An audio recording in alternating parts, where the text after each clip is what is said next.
দীনকৃষ্ণ ঠাকুর একটা বর্তমানে সোশ্যাল মিডিয়ায় খুব ভাইরাল। বুকে হাত দিয়ে দেখেছেন, যারা নিজেরা নিজেদের রক্ষা করতে পারছে না তাদের কাছে আমরা করজোড় করে বলছি, হে মা দুর্গা তুমি আমার রক্ষা করো। একটা বাঘ জানে কোনটা মাটি আর কোনটা পাথর, একটা বিড়াল জানে কোনটা মাটি আর কোনটা পাথর, তাহলে আমরা মানুষরা কেন জানি না ভাই কোনটা মাটির ঠাকুর আর কোনটা জ্যান্ত ঠাকুর?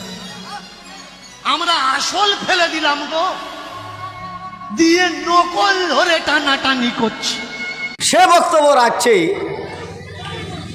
যেই মূর্তিতে নিজের অস্তিত্ব রুখতে পারে না, মাটি দিয়ে বানানো হয়, লাড়া খেড় দিয়ে বানানো হয়, তার কাছে মাথা নত করে নব নব করে শস্য পরিমাণ লাভ হয় না। এরা ঠাকুররা ঠগিয়েছে আপনাদেরকে। তো তাকে মারধর করে জেলে ভরা হয়েছিল। হক কথা কেউ বলতে দেয় না, কেউ শুনতে চায় না। হক কথা গায়ে খুব বাঁধে। তা পৃথিবী থেকে কি হক উঠে যাবে? আমি যদি হক কথা না বলি তো কথাটাকে পৃথিবী থেকে উঠে যাবে? আমি বলবো না তো আমার জায়গায় আরেকজন এসে বলবে, আমার ছেলে এসে বলবে। ভাবলেন কি করে? আমি জেনে শুনে হককে যদি দাবিয়ে দিই, পরবর্তীতে কেউ এসে হক কথা বলবে, এই চিন্তা ভাবনা আপনার মাথায় আসলো কি করে? দীনকৃষ্ণ ঠাকুরকে আর একটা কথা জিজ্ঞাসা করেছে হিন্দু সমাজের লোক। তারা বলল যে তুমি মুসলিম সমাজ, এই হিন্দু সমাজকে নিয়েই বেশি কথাবার্তা বলো, সমাজে তো আরও অনেক জাতি আছে তাদের কথা বলো না, এমনকি মুসলিমদের কথাও বলো না, কি ব্যাপার? ও তখন একটা কথা বলেছে, যেই লোকটা সালাত আদায় করে না ওই লোকটা মুসলিম না। আমরা তো আলেম মানুষ, আমাদের কথা চলে না। দীনকৃষ্ণ ঠাকুর এই কথাটা বলেছে যে নামাজ পড়ে না ও মুসলিম না, যে জাকাত দেয় না ও মুসলিম না, যে বিড়ি খায় ও মুসলিম না, যে জর্দা খায় ও মুসলিম না। দীনকৃষ্ণ ঠাকুর বলেছে। কে কে বিড়ি খায় না বলেন? আপনাদের সব এলাকা তো বিড়ি ছাড়া ধাপই বেরোবে না, কারবারটাই বিড়ি। তাহলে দীনকৃষ্ণ ঠাকুরের বক্তব্য অনুপাতে যারা বিড়ি বাঁধে, বিড়ি খায়, বিড়ি বেচে, বিড়ির লেনদেন করে ও মুসলিম না।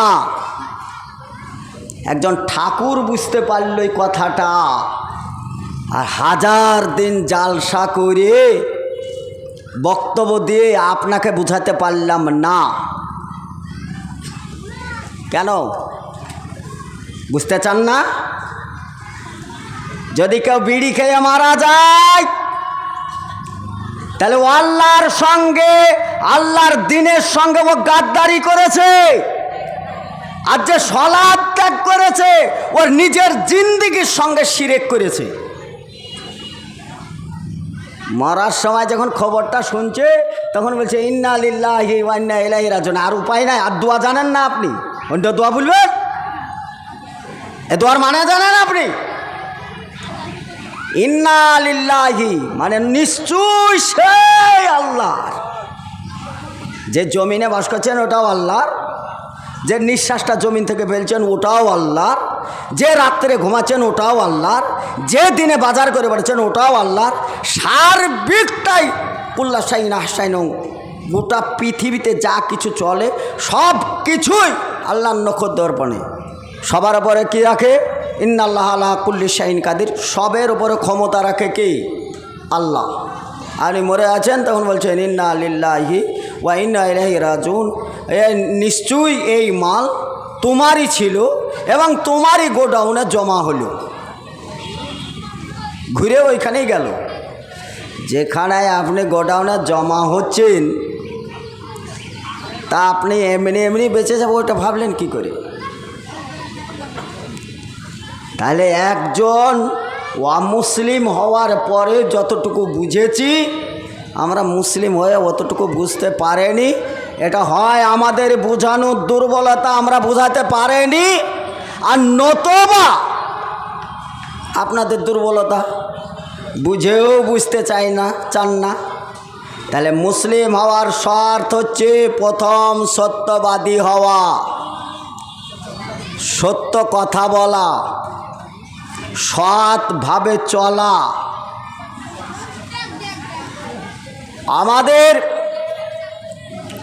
আমরা যেমন এই সোশ্যাল মিডিয়ায় বক্তব্য রাখতে রাখতে অনেক ফলস কথা সোশ্যাল মিডিয়ায় ধরা পড়ে, আমরা বক্তব্য রাখতে গিয়ে তো অতক্ষণ ধরা পড়ে না।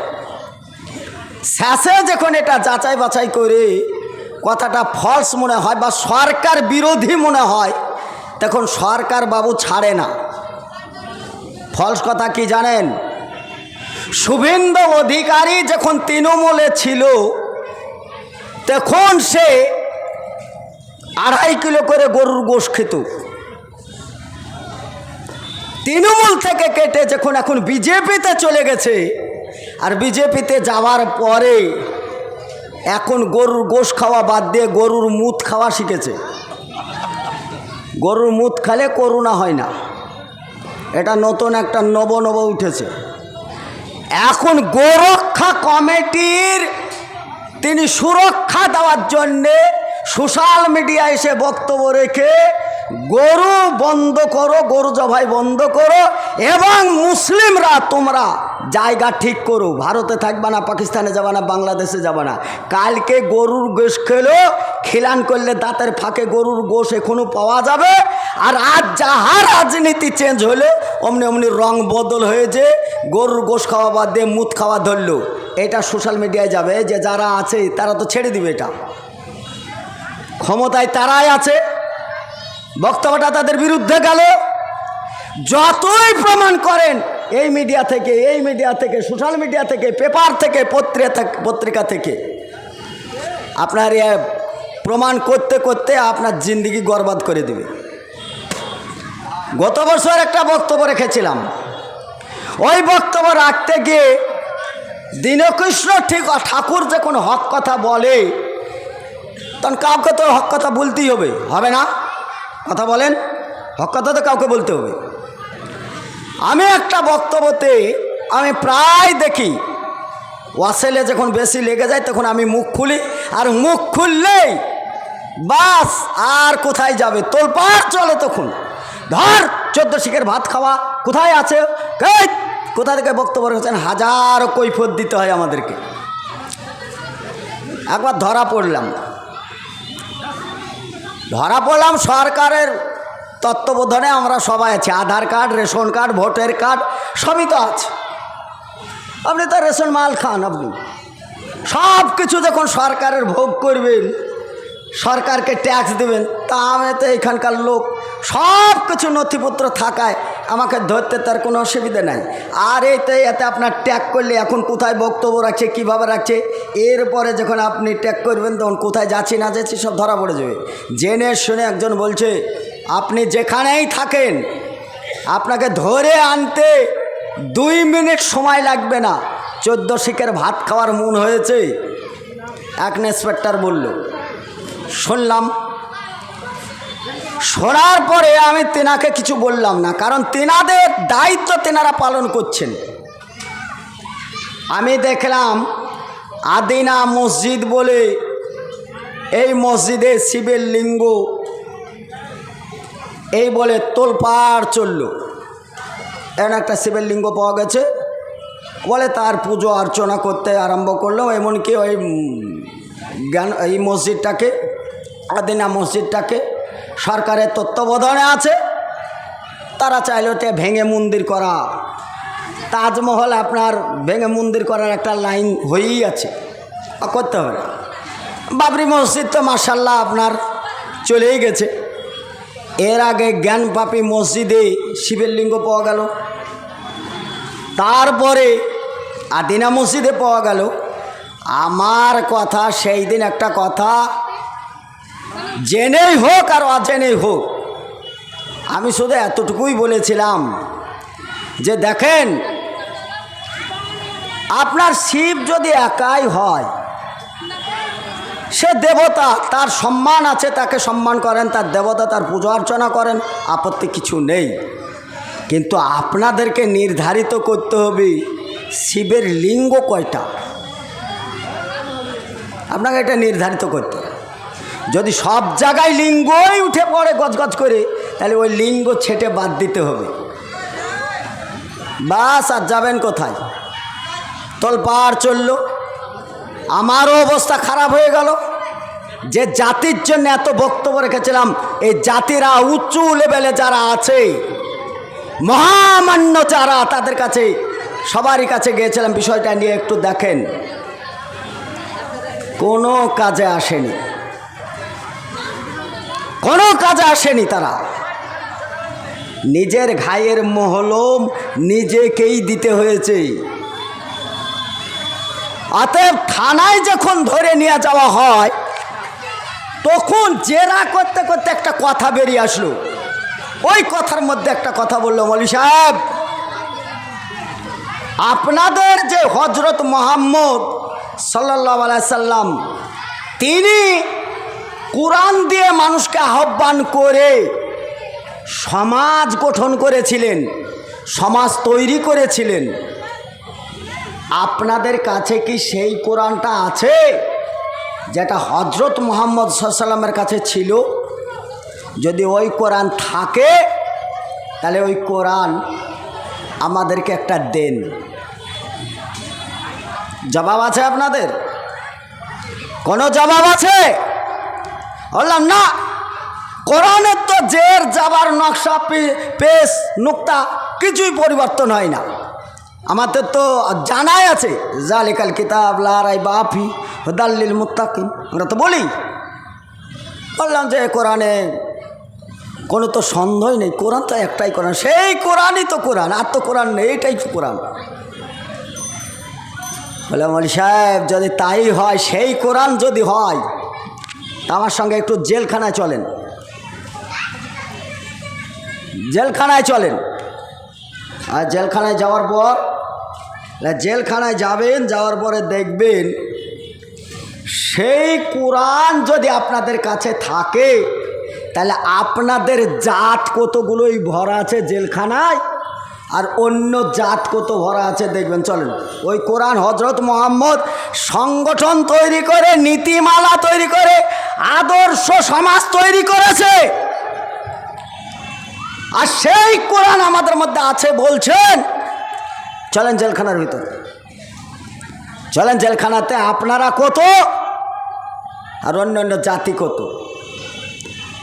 হযরত মুহাম্মদ সাল্লাল্লাহু আলাইহি ওয়াসাল্লাম বলেছেন, তোমাদের স্ত্রীর সঙ্গে উত্তম ব্যবহার দেখাও, 90টা দোষ ছেড়ে দিও, 10টা দোষ ধরে তাকে শুধরে দিও, আর 2-1টা দোষের জন্যে আদবের মার মারো, লাঠিটা একবারই শিকেতে তুলে রেখো না, কারণ ওরা বেকা হাড় থেকে সৃষ্টি। আপনারা পেরেছেন আপনার স্ত্রীর সঙ্গে ভালো ব্যবহার দেখাতে? আপনার স্ত্রী স্বামী যেই স্বামীর সঙ্গে সংসার করে জীবন কাটালো, ওই স্বামীকে জেলে ভরেছে তার স্ত্রীতে। যে স্ত্রীকে নিয়ে জিন্দগির 10-12টা ছেলের মা তৈরি করলো, ওই স্ত্রীটা একদিনও কি আপনাকে ভালোবাসা দেয়নি? 10টা ছেলের মা এমনি হয়েছে। ওই স্ত্রীটাকে তালাক দিয়েছেন, আপনারা ছেড়ে দিয়েছেন। এখন ওই বিএসএফ ক্যাম্পে ক্যাম্পে নিজের দেহু ব্যবসা করছে, দেহু ব্যবসা। নিজের ইজ্জত একজন ধরে রাখলে রাখতে পারত, ধরে রাখে নাই। 1000 জন তার দেহু নিয়ে ছিনিমিনি খেলছে। বেশ্যেখানা পতিতলায় থেকে 10টা মেয়ে তুলে নিয়ে এসছি, 10টার মধ্যে 9টাই মুসলিম। কোন কোরআন বলেন? কোন জাতি আপনি? আপনাকে কি হাদিস কোরআন বলা হয়? 90টা দোষ তো ছেড়ে দিতে পারেননি আপনি। 10টা দোষ নিয়ে ওই মেয়েটাকে ঘরে রাখতে পারেননি। আপনি 10টা ছেলের মা বানালেন, তার ইজ্জতের মূল্য না দিয়ে মেয়েটাকে পতিতলায় ছেড়ে দিয়ে চলে এলেন। বলেন আপনি মুসলিম? বলেন আপনি মুসলিম? বলেন আপনার মুসলিম থাকে কতক্ষণ দেখি। বেশি বেশি যখন চিনা পরিচয় হয়ে যায়, আর কোনো যখন মানুষের সঙ্গে মিলামেশা বেশি করে ফেলে তখন সেই বস্তুটা মূল্যহীন হয়ে যায়। সোনা যদি অমনি দিব মনে করেন,